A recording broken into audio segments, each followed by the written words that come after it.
Alright, I wanted to make a video about how to progress your dogs on their 2x2 training.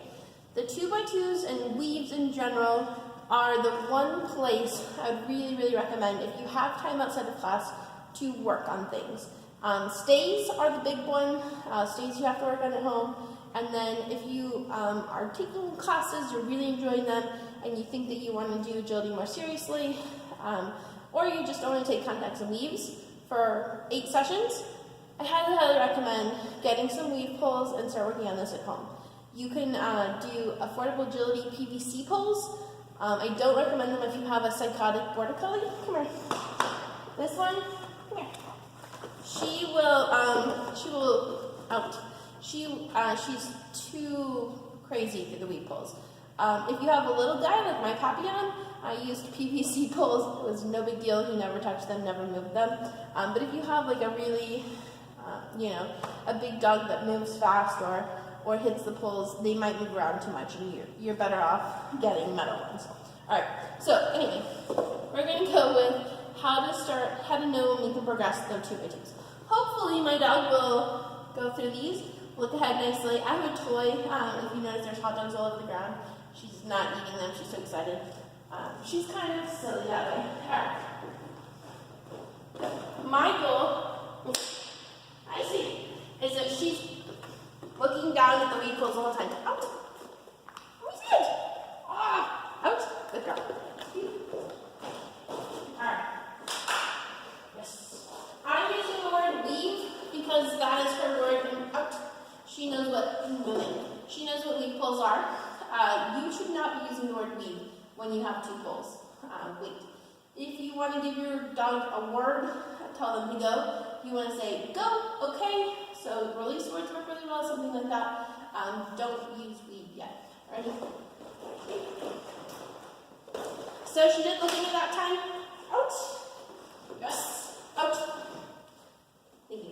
But she was still looking ahead. I want to make sure we do lots of different angles. Good girl. Nice that. Out. Out. Hurry up. And I want to make sure we work on both sides. So that was on the left. This is going to be on the right. Good girl. How do I say it?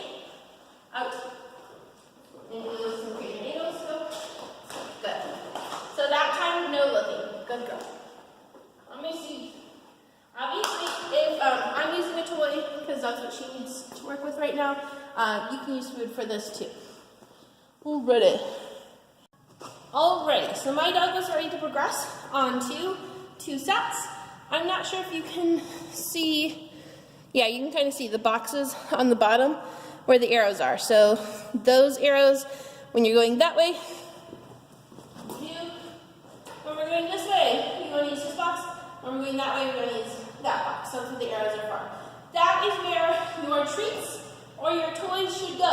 If you throw poorly, they will miss. She might not because she's way more experienced with the weave poles, but I'm going to try to see if I can show some good throws and some bad throws. And watch where the toy goes as to, actually, we really can't use the toy in the middle. We'll have to break out the hot dogs. Where the treats go, if that can mess your dog up. All right.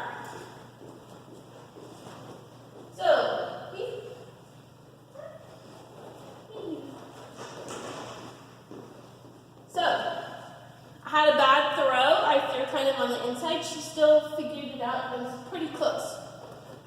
This is why I wasn't using hot dogs. She's actually very excited about this hot dog story. Oh, good girl. I'm not going to throw the treat in the middle because I think that could confuse her. I'm just going to use the toy at the end. But you should use your treat in the middle when you first move to the 2. If you're bad at throwing, or if your dog is getting confused, generally because you're bad at throwing and the treats are not landing in its spot, no treats. In class I've talked to some people, I'm like, no throwing. I have really bad aim. I generally try to get rid of the treat in the middle as quickly as possible. You can say yes, so mark when they get it, treats at the end, it's okay. If you feel bad about giving them a treat in the middle, you can give them 2 treats at the end. That's fine. All right, ready?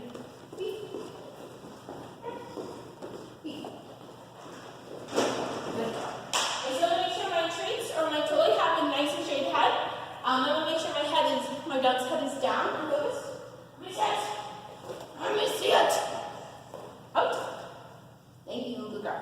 I'm going to make sure we keep doing all the angles. Good girl. Let me see him. Let me see. All right. So now we get some on the left. Out. We'll do some on the right. Go. Go. Good girl. Ideally, you should be tossing your toy or your treats nice and straight, though. Out.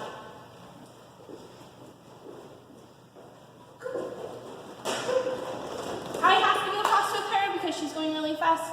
At this stage, you should mostly be walking. I don't want to ruin her training to show you guys. But she's got her head down. She's looking really good. Yes, she's looking good. So at this point, then we move the rules in. I use a rule of 4. Out. Out. Thank you. Out of 4 times. If they miss either one or both, like twice in a row, make it easier. It's too hard.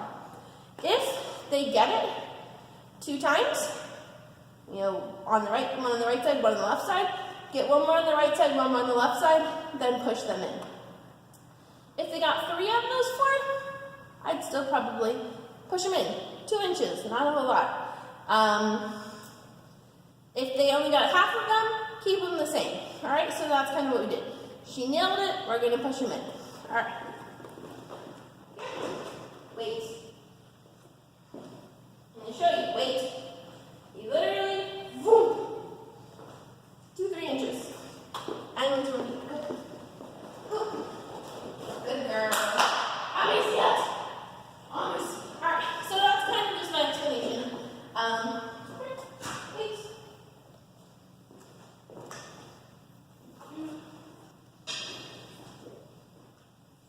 You keep moving them in 2 or 3 inches until you get to 4. Once you get to 4, do 4 a couple of times. If they're good at 4, you do 4 space 2. So let me show you what that looks like. All right, so you can see 4 together with the space and then 2.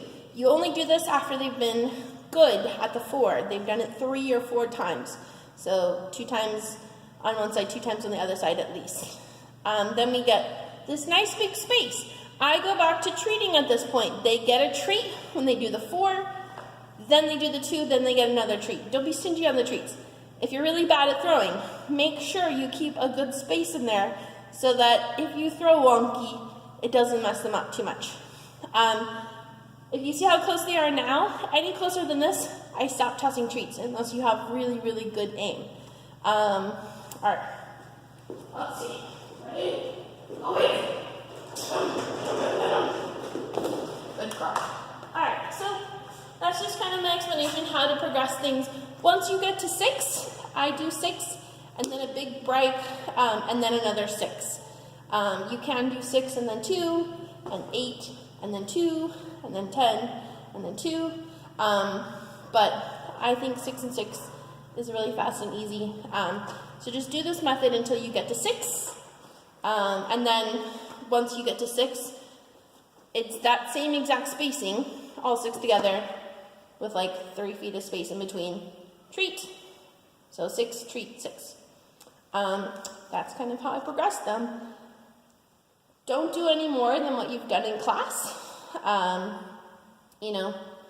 Unless you're just keeping it nice and simple. So if you've not been shown how to do weaves, do not do this at home until you're in contacts and weaves. If you do this incorrectly, if you train the weaves incorrectly, you'll be very, very sad, and it'll take a lot of time and effort to untrain the weaves. Our goal is to have nice, fast, independent weave pulls. You do not want to be that cookie through the weave nonsense. It's not good. It's not good at all. All right. So anyway, if you have questions, please let me know. Again, this is not meant to be all-encompassing because this is for people that have already been shown how to get the very starts of the 2x2s, how to get your dog to go through them, how to get your dog to interact with them. This is more of, if you're already in contacts and weaves, how do you build on what you are doing. All right, thanks guys.